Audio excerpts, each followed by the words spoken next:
My wife is a CEO, she always hates me for being lazy and wants to divorce me.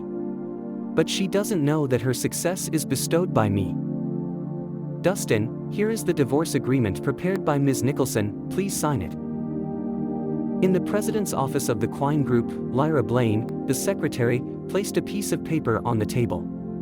A man sat opposite her, dressed in plain clothing. Divorce? What do you mean? Your marriage with Ms. Nicholson is over. You're not even on the same level anymore. Your existence is nothing but a smear on our CEO's reputation. A smear on her reputation? Dustin frowned. Is that what she thinks of me? Dahlia Nicholson and Dustin Reese had been married for 3 years. After Dahlia's meteoric rise to success, she was about to abandon Dustin as a burden and filed for divorce. Unbeknownst to her, everything she had ever achieved was actually bestowed by him. Back when they first got married, he was the one who helped them when they were at their rock bottom. Now that they became rich, Dahlia Nicholson was ready to kick him out. With the sound of the door opening, a pair of enchanting high heels came into his view. You're finally here. Dustin felt complicated when he saw the beautiful woman. They had been married for 3 years, during which they treated each other with care and respect. But this was how it ended. He still didn't know what he had done wrong. I'm sorry for being late, I was caught up with something else. Dahlia Nicholson sat down. Her expression was as impassive as ever. You certainly are busy, if you need your secretary to help you deal with your divorce, Dustin said. Hearing this, Dahlia frowned slightly. However, she did not explain herself. Instead, she said, since you're here, let's end it on a pleasant note. You can have the car, the house, and $8 million as alimony. How does that sound? At that, she placed a card on the table. Do you really think our relationship can be measured by money? Dustin asked. Too little. That's all right. Let me know what you want. I'll give you anything within my power, Dahlia said placidly. Are money and power that important to you? Dustin was truly bewildered. Dustin, that's where you and I diverge in philosophy. You'll never understand what I really want.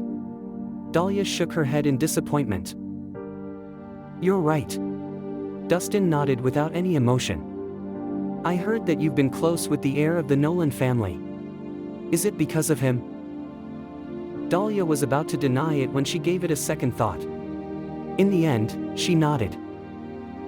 You can say that. Okay.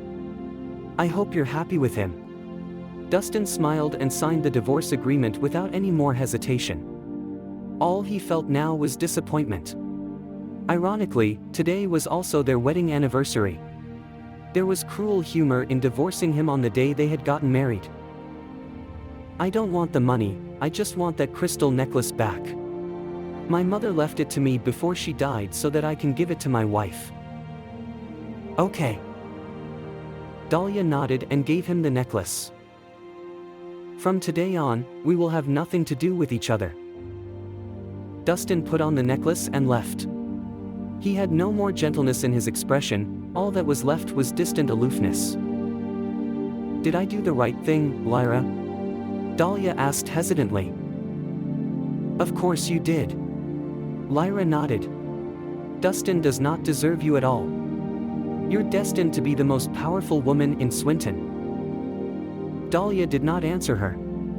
As she watched Dustin leave, she felt as if she was losing something precious. Chapter 2. In the elevator, Dustin stared at the crystal necklace dejectedly. It was time to awaken from this prolonged daydream. Suddenly, his phone rang, breaking him out of his trance.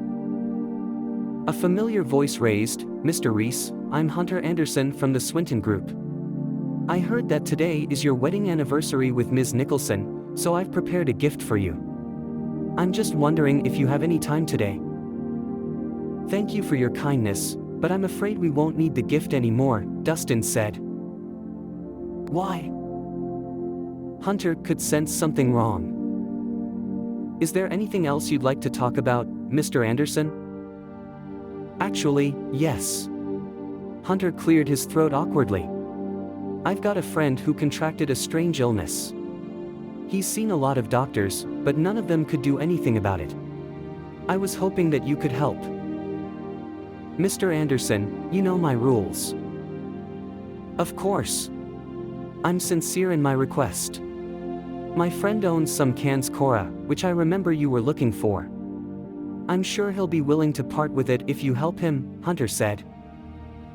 Is it true? Dustin asked seriously. Yes, it is. Alright, then I'll be willing to take a look. Dustin immediately agreed. He wasn't interested in money or jewels, but rather some rare plants, as he needed them to save lives.